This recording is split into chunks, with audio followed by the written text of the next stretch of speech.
Big Bollywood screen.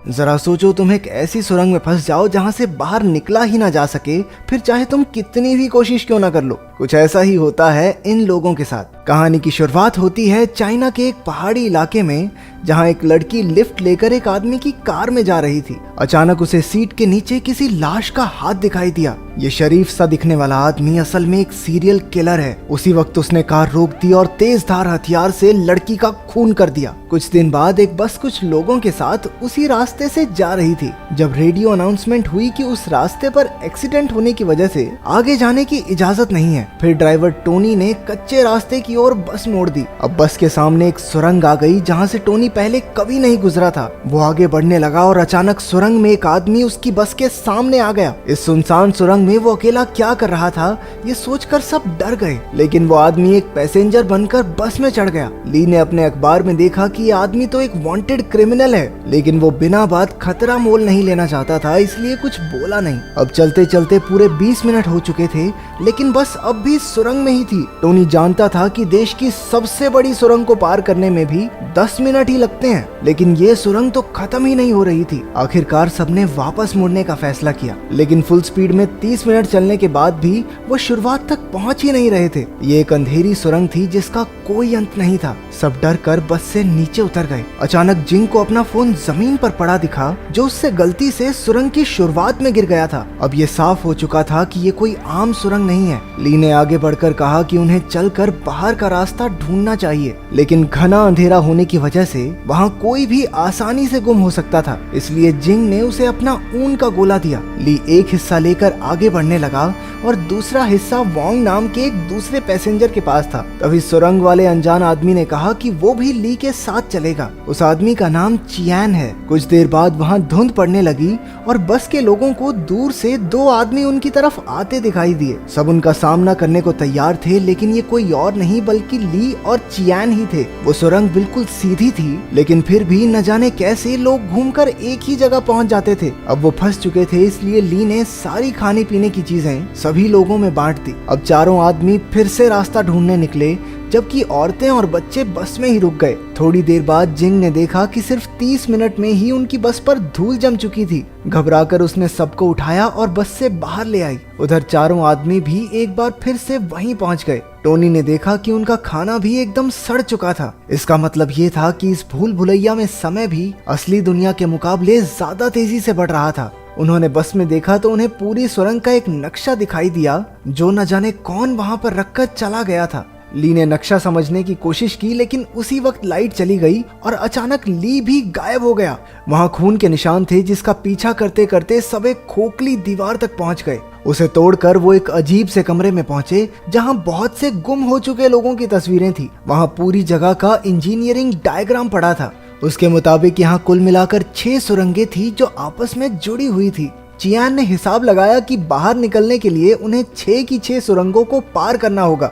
उसके मुताबिक इसी कमरे में दूसरी सुरंग का रास्ता मिलेगा। कमरे में उन्हें एक अजीब सा कैलेंडर भी मिला, जिस पर सिर्फ 15 जुलाई की ही डेट थी। चियान ने उसे फाड़ दिया और उसके पीछे एक खुफिया दरवाजा मिला। उनके जाने के बाद कमरे के टीवी में एक औरत दिखाई दी, जो एक छोटी सी गुफा में कैद थी। इसके बाद वो सब दूसरी सुरंग में पहुंचे, जहां उन्हें उसी जगह पर अपनी बस मिली। लेकिन बस को देखकर ऐसे लग रहा था मानो वो महीनों से वहां खड़ी हो। बस में उन्हें अचानक से नूडल्स मिल गए, लेकिन टोनी ने बंदूक की नोक पर खाने पर कब्जा कर लिया। क्योंकि यहाँ पर समय बहुत तेजी से बढ़ रहा था, इसलिए सबको बहुत जल्दी भूख लग गई, जिसकी वजह से वो जानवरों की तरह बर्ताव करने लगे। सैरा नाम की एक पैसेंजर, जो पेशे से एक मॉडल थी, खाने के लिए टोनी के साथ जिस्मानी संबंध बनाने को तैयार हो जाती है। वैंग ने चुपके से एक नूडल्स का पैकेट चुरा लिया, लेकिन टोनी ने उसी वक्त उस पर हमला कर दिया। अंधेरे में अचानक से कोई पीछे से टोनी का खून कर देता है और बाकी सब बस देखते ही रह गए। वोंग की नजर बस के नीचे एक गटर के ढक्कन पर पड़ी। उसके अंदर जाने पर वो सभी एक और अजीबोगरीब कमरे में पहुंच गए। इस बार टीवी पर वो लड़की धीरे धीरे गुफा में डूब रही थी।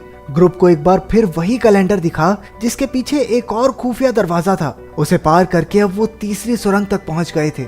ये सुरंग पहले से बहुत अंधेरी और सुनसान थी। यहाँ भी बस मौजूद थी, लेकिन उसमें सांप भर चुके थे, मानो बस वहाँ सालों से खड़ी हो। अचानक वैंग ने बंदूक निकाल ली और कहने लगा कि जब जब कोई मरा है, उन्हें खुफिया रास्ता मिला है। इसलिए यहाँ से सही सलामत बाहर निकलने के लिए अगर उसे उन सबकी जान भी लेनी पड़े तो वो ले लेगा। उसने जिंग के हाथ से चियान के कंधे पर गोली चलवा दी। उसने उनके साथ आए दोनों बच्चों को कमरे में ले जाकर पीटना शुरू कर दिया और फैंग को गोलियों से भून दिया। उसने सैरा को भी गला दबाकर मारने की कोशिश की, लेकिन उससे पहले ही किसी ने पीछे से आकर उसका काम तमाम कर दिया। उसकी मौत के बाद अब उन लोगों को एक और खुफिया रास्ता मिला जो चौथी सुरंग में खुलता था। तभी जिंग नाम की वो औरत जो प्रेग्नेंट थी, उसकी डिलीवरी का समय आ गया और सैरा और चियान मिलकर बस की तलाशी लेने लगे। ये सुरंग लोगों का मानसिक संतुलन बिगाड़ देती है, इसलिए सैरा को अजीबोगरीब लोग दिखाई देने लगे। डर कर वो बस से बाहर भागी, लेकिन उसके चारों ओर लाशें ही लाशें थी। वहीं उसे एक शीशा दिखा और उसमें देखते ही किसी ने उसे पीछे से मार डाला। चियान, जिंग और पार्क आगे बढ़ने लगे, लेकिन रास्ते में ही जिंग का बेटा मर गया। अचानक जिंग ने अपना मानसिक संतुलन खो दिया और एक चाकू से चियान को भी मार डाला। चियान की आंख खुली तो वो एक सीक्रेट हॉस्पिटल में था। असली कहानी एक आर्मी ऑफिसर ने समझाई। असल में कहानी की शुरुआत में जेम्स नाम का जो सीरियल किलर हमने देखा था, उसे पुलिस ने पकड़ लिया था, लेकिन एक्सीडेंट होने की वजह से वो कोमा में था। जेम्स ने कई औरतों को किडनैप करके मार डाला था, लेकिन सायरा नाम की एक लड़की अभी भी जिंदा थी। लेकिन जेम्स के अलावा कोई नहीं जानता था कि वो कहाँ है। उसके कोमा में होने की वजह से उन्होंने एक साइकोथेरेपिस्ट को जेम्स के दिमाग में भेजकर लड़की का पता लगाने का फैसला किया। ये साइकोथेरेपिस्ट चियान ही था और असल में वो लड़की सायरा चियान की ही पत्नी है। यानी कि अब तक जो कुछ भी हुआ वो सिर्फ जेम्स के दिमाग में चल रहा था, जो हमने चियान की नजरों से देखा। उसे अब तक यही पता चल पाया था कि उसकी पत्नी किसी नदी के आसपास कैद है, लेकिन तेज बारिश की वजह से अगले 36 घंटों में नदी के आसपास की सारी गुफाएं पूरी तरह पानी से भर जाएंगी। चियान ने आर्मी ऑफिसर को उस बार बार दिखने वाली तारीख 15 जुलाई के बारे में बताया। ऑफिसर ने कहा कि इसी दिन जेम्स के माँ बाप की मौत हो गई थी। उसकी माँ का एक ड्राइवर के साथ चक्कर था जिसका पता उसके बाप को चल गया था। उसकी माँ ने अपने पति को मारकर अपनी भी जान दे दी थी। असल में जेम्स खुद एक टनल इंजीनियर है, इसलिए जब वो कोमा में गया तो उसने अपने दिमाग में एक खतरनाक सुरंग बनानी शुरू कर दी, जो उसके दिमाग की तरह ही एक भूल भुलैया थी। चियान का मकसद था सुरंग में जाकर जेम्स को बाहर निकालना, ताकि वो कोमा से बाहर आ जाए। लेकिन उस हत्यारे का दिमाग इतना पेचीदा होगा ये उसने कभी नहीं सोचा था। उसके दिमाग में मौजूद बस में बैठे सभी पैसेंजर्स दरअसल उसकी जिंदगी के अलग अलग पहलू हैं। सबसे अच्छा था ली, जो उसके अंदर मौजूद अच्छाई की एक झलक था। दूसरा टोनी था, जो जेम्स के गुस्से को दिखाता था। वैंग जेम्स के दिमाग में उसके पिता की पर्सनैलिटी थी, क्योंकि जिस तरह वो बाकी सबको मार रहा था, असल जिंदगी में भी वो उसकी माँ को मारा करता था। और सैरा एकदम उसकी माँ के जैसी थी। उसकी माँ भी एक मॉडल थी और असल जिंदगी की तरह उसके दिमाग में भी उसका एक ड्राइवर के साथ अफेयर शुरू हो जाता है। वो प्रेग्नेंट औरत जिंग उसके एक सपने की तरह थी, क्योंकि वो हमेशा से चाहता था कि उसकी माँ बिल्कुल वैसी हो। लेकिन वो भी उसके दिमाग में जेम्स की बुराई को बदल नहीं पाई और मारी गई। आखिर में बचे वो जुड़वा बच्चे जेम्स के बचपन को दर्शाते थे। लेकिन वहाँ कोई और भी मौजूद था जो बस में नहीं था, वो जिसने छुपकर ली, टॉमी और वैंग का कत्ल कर दिया था।